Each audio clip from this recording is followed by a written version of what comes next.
కొంచెం గ్లాస్ మంచినీళ్ళు ఇవ్వవా? నేను ఎందుకు గ్లాస్ మంచినీళ్ళు ఇస్తా? నేను ఏమైనా ఇంటి పని వచ్చినా నీ ఇంటి కోడలు నువ్వు నన్ను అడుగుతావా మంచినీళ్ళు? నువ్వెవరు అసలు? మా అమ్మ మా నాన్న మా అన్నయ్య జాబ్ చేసే కదా తినను తింటున్నా. మీ అమ్మగారింటి నుంచి ఏమైనా తెస్తున్నావా? ఏంది నన్ను మా అమ్మగారి నుంచి తెస్తున్నా అంటవా? నన్నే కొడతావా నువ్వు?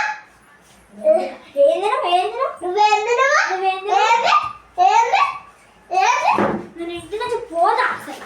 వదినా నువ్వు నుంచి చేసినట్టు అంత చేసేసి నువ్వు పోతే మా అన్న అని తిడతాడు. నేనే పోతావు. ఏమైంది బిడ్డ?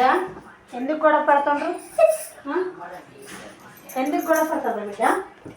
ఏమైందమ్మా? ఎప్పుడు చూసినా అమ్మాయి మీద పడతానే ఉంటావు. పెళ్ళైన ఆడపిల్ల అత్తగారి ఇంటికి ఉండాలా?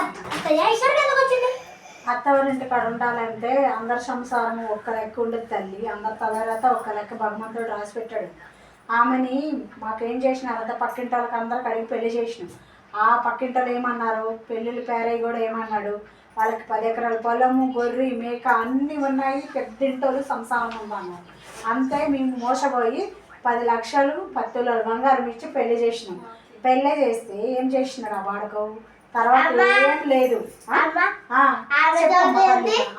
ఆమెతో ఏంటంటే ఆమె నేను ఇంట్లో ఎడుతుందా చెప్పు చెప్పే. మరి అన్నకి ఇచ్చి ఎందుకు పెళ్లి చేసినా? అన్నకి ఇచ్చి పెళ్లి చేసినంటే తమ్ముడు కూతురని చేసిన. తమ్ముడు కూతురు అనుకుని నెత్తిని పెట్టుకున్నావు కదా చూడు ఇప్పుడు వాడు. మరి ఏం చేస్తాం? అట్లాంటి గయ్యాలని నేను తెలుసుకోలేదు. పోనీలే తమ్ముడు ఒక్కడే కదా, ఆమె బిడ్డ వేరే వాళ్ళకి ఇస్తే రక్త సంబంధం పోతుందని నేను చేసిన. ఇప్పుడు వాడు మరి పడుతున్నా మరి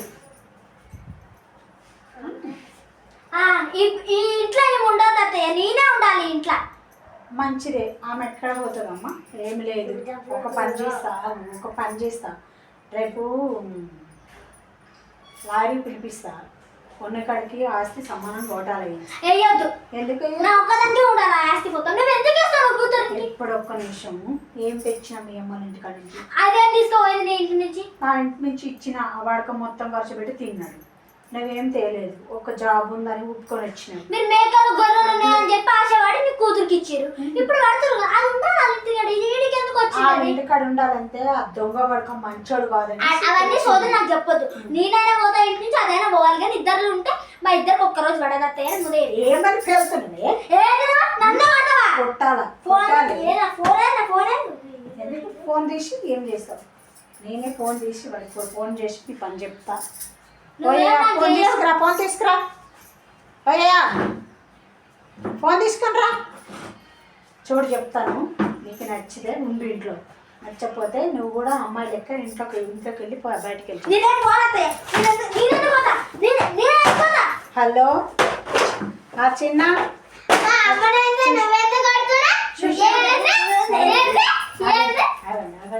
ఆగండి. అరే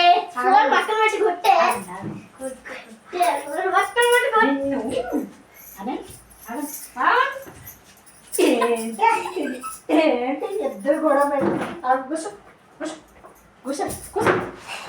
అలా చిన్న. అరే చూసినావరా? ఆలకించినావా? ఇది ఏమి కొండవుతా చూడు. సరే ఆగండి.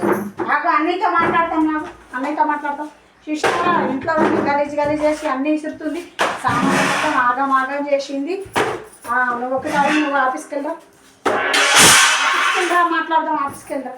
ఇంత గయ్యాలను ఆడదాన్ని నిన్ను ఎవడా చేసుకోమన్నావుగా తొందరగా. సరే ఉండు.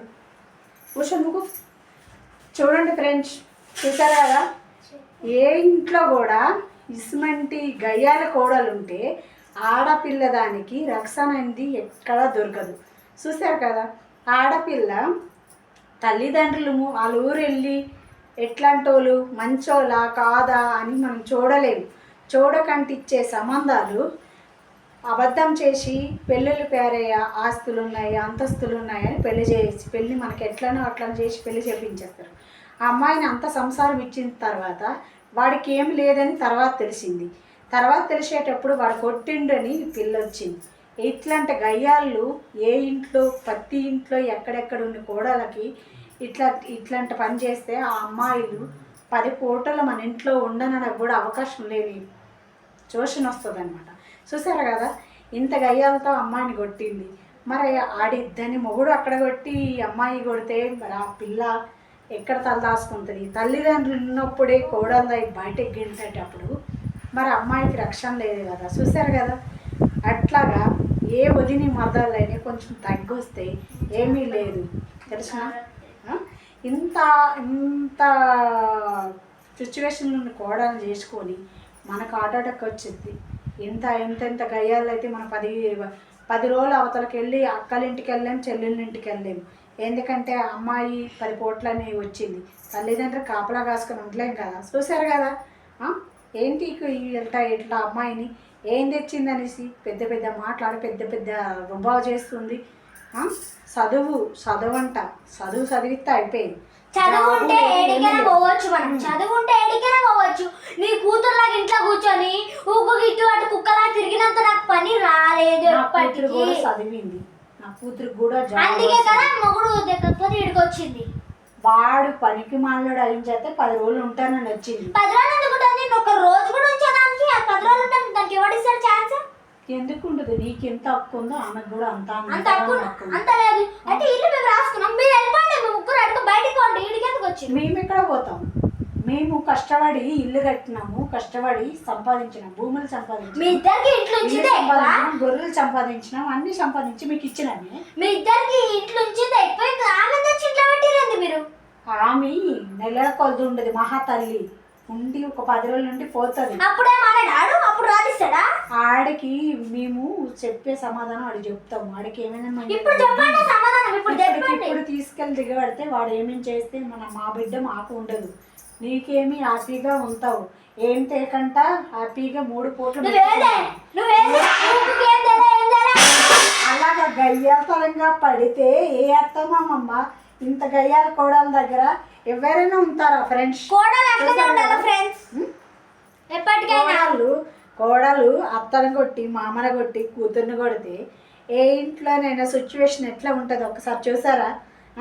ఇంత గయ్యాల కోడలు మనం సంసారము అయ్యో కోడలు కొడుకు హ్యాపీగా చూసుకుంటారు, కొడుకులు మంచిగా చూస్తారంటే ఇస్మంటి కోడలు గయ్యాల దాన్ని చేసుకుంటే కొడుకు అయితే మంచోడే, కోడలది మందాయి అవుతుందా? చూసారు కదా ఫ్రెండ్స్, ఏ ఇంట్లో సిచ్యువేషన్ అయినా ఇలాగే ఉంటుంది అనమాట. చదువు ముఖ్యం. చదివినాము శంకనాగినం అంటారు. తల్లిదండ్రులు కష్టపడితే కదా చదువు వచ్చింది వాళ్ళకి. వాళ్ళ అమ్మ నాన్న ఏటి ఇవ్వకపోయినా సరేలే నాన్న ఏమైంది తమ్ముడి బిడ్డే కదా అని నేను సరే ఒప్పుకోను. 10 రూపాయలు కట్నం తెచ్చుకోలేదు కానీ దీనికి ఇంత పొగరుంటే ఇంట్లో నా కూతురికి ఎంత పొగరు ఉండాలో. ఇప్పుడు నా కూతురు వద్దంటుంది, అందుకోసమే సరిగ్గా సమానంగా వాటాలు వేసిస్తే మోసుకొని ఆ వాటాలు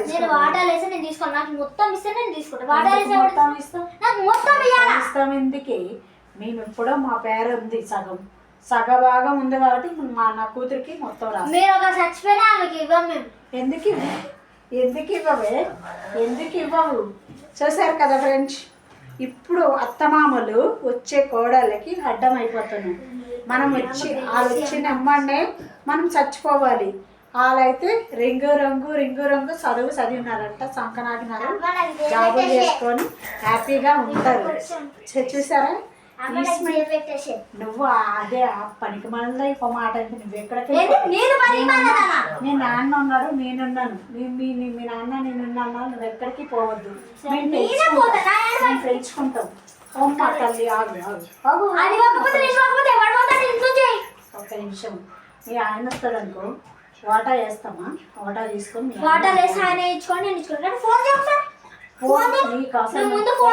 మీ అమ్మ మీ నాన్న ఫోన్ చేయి, ఎట్లా పెంచినారు ఒకసారి ఫోన్ చేయి. చూసారు కదా ఫ్రెండ్స్, అసలు పెద్దవాళ్ళకి కూడా గవర్నమెంట్ మీద మనుషులు కంపల్సరిగా ఉంటారు. చూసారు కదా? చదువు ఎవరు? మీ అమ్మ మా నాన్న, నా కొడుకే. మా అమ్మ నాన్న మీ అమ్మ నాన్నతో మాట్లాడిన అవసరం నాకేమొచ్చింది?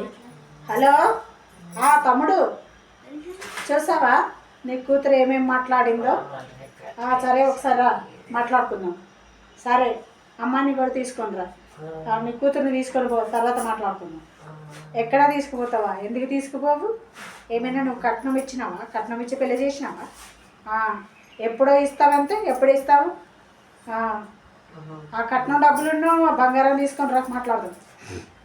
లేదు తీసుకొని రా, తీసుకొని వచ్చి బంగారము డబ్బులు తీసుకొని వస్తేనే నీ కూతురు ఇంట్లో ఉంటుంది, లేకపోతే పంపించు. నా జాబ్ చేసిందే ఎక్కువ మీ కొడుకు మొహానికి. నీ కూతురు జాబ్ ఉంటే ఎవరికయ్యి ఎక్కువ? నువ్వు ఇచ్చే కట్నం ఇచ్చినావా? మీ కొడుకు మొహం నా మొహం పెట్టండి. ముందు నువ్వు చూడు. నీ కూతురు మీదకి వస్తుంది. తల్లినంటే తాపలు అదేంటి డాడీ తంతది? నా కొడుకు ఏమైనా అందగాడా? అందగాడని చేసుకున్నావు, ఏమైనా చేసుకున్నావే? అంటే మరి జాబ్ ఉందా? అడికి ఏం లేదు, ఇక్కడ ట్రైలింగ్ చేస్తుంటే ఇక్కడ నాన్నకి ఎగురుతుంది. కూతురు తెచ్చుకొని ఇంట్లో పెట్టుకొని ఎవరికి ఏమంటది అది? నా కొడుకు జాబ్ ఉంది అనేసి వచ్చింది.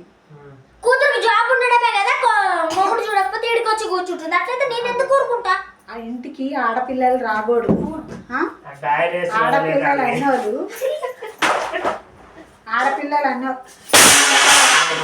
ఆడపిల్లలు అన్నోళ్ళు రాకూడదు. చూసావా, ఇంత బిత్రి ఓడలు ఉంటే ఆ ఇల్లు ఆగంగా ఉంటది ఫ్రెండ్స్.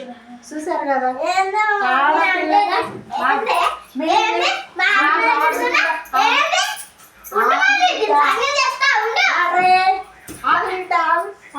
అంత ఎందుకు నువ్వెందుకు? నీకు ఒక పని చేసా, ఆ బంగ్లా దగ్గర ఒక ఇల్లు ఉంది కదా, అది నువ్వు తీసుకో. ఆ 5 ఎకరాల పొలం ఉంది, అది నువ్వు నీ పేరు రాసుకోవాలి. అక్కడకో మీకు ఒక మాట చెప్తా, ఇంకొకసారి ఏమైనా నా బిడ్డ ఊసైనా నా కొడుకు ఊసిన పడితే నీకు తాట తీసి తడక రాసిదానికి ఇచ్చినావు కదా, ఈ రోజు నుంచి ఒక్క రోజు కూడా ఇంటికి రావద్దాం. రాసి ఇచ్చినావు కాబట్టి ఒక్క రోజు ఇంట్లో అడుగు పెట్టద్దు. నువ్వెవరితే మాకొద్దన్నానికి నా మా కష్టమే. నా కొడుకు నా కొడుకే వాడు వెళ్ళిపోమంటే వెళ్ళిపోతాను. నువ్వెవరితో వెళ్ళిపోమంటాను.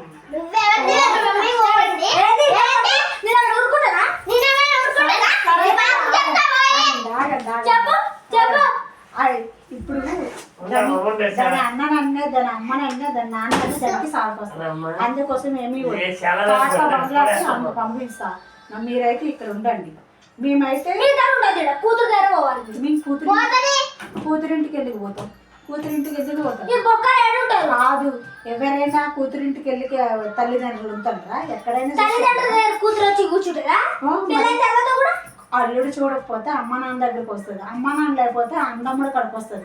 కానీ నీలాట గయ్యాలకు వదిన మరదలు ఉంటే ఆడపిల్లల జీవితాలు సంకనాక తెచ్చుకోండి.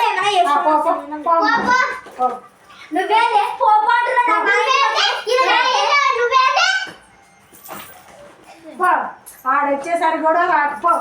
నేను రాను.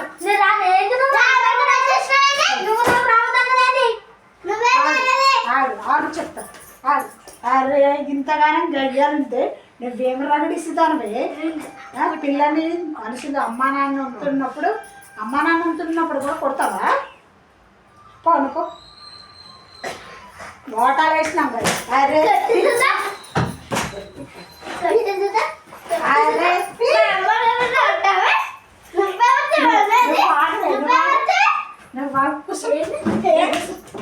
అరే చూడమ్మా, అమ్మాయి చూడు, ఒక మాట చెప్తా. మేము ఆటోలు వేసినాం కదా, ఆస్తులు ఆటోలు వేసినామా, సిగ్గు శరం ఉంటే నీ ఆస్తులు అనుకుంటు. అమ్మ మహాతల్లి, మీరే శుభ్రంగా సంతోషంగా ఉండండి. మేము అమ్మాయి దగ్గర ఉండం, మీ దగ్గర ఉండం. ఏదో ఒక పక్కన జాగా ఉంది, గుడి చేసుకుని ఉంటాము. మీ సంసారం ఇదవ్వండి. చూసారు కదా ఫ్రెండ్స్, కూతురు దగ్గర ఉన్న మనకే రిస్క్, కోడల దగ్గర ఉన్న మనకే రిస్క్. చూసారు కదా, కూతురు జీవితం బాగులేనప్పుడు కూతురు పంచం చేరిన కొడుకు కోడలు వారవలేరు. కొడుకు దగ్గర ఉంటే కూతురు జీవితం చక్కబడదు. ఎంత ఆస్తులు ఉన్నా పంచుకున్నా ఏం ఫలితం లేదు. ఇంత గయ్యాలు మనిషి కోడలు ఉన్నప్పుడు ఆడపిల్ల జీవితాలు వెళ్ళడం చాలా కష్టం. అందుకోసమే మనము మన అమ్మ నాన్న ఉన్నప్పుడే ఎంతో అంత భూమి అయినా, ఆస్తులైనా, బంగారమైనా, డబ్బు అయినా కొంచెం మన పేర ఉన్నట్టుగా ఉంటే ఆడపిల్లకి కాలం వెళ్ళినప్పుడు, ఆడపిల్లకి దినం తీరినప్పుడు మన ఆస్తి ఆడపిల్ల దానికి కాపుగాస్తుంది. ఎవరి తల్లిదండ్రులైనా తెలుసుకోండి, అంత కొడుకునిచ్చికండి. కొంచెమైనా విడుకుంటే రేపు పొద్దున్న ఆడపిల్ల తన జీవితం అల్లకొల్లాలైనప్పుడు ఆ ఆస్తి ఆ డబ్బు ధనము ఆడపిల్లకి కాస్తుంది. చూసారు కదా ఎంత వాటా ఇచ్చినా కోడలు దానికి నింపు ఉండదు. Bye friends. సరే ఫ్రెండ్స్, ఎంజాయ్ చేయండి, అందరూ లైక్ చేయండి, సబ్స్క్రైబ్ చేయండి, కామెంట్ చేయండి. Okay friends, bye friends. మరిన్ని వీడియోస్ మరిన్ని వీడియోస్తో మీ ముందుకు వస్తాం.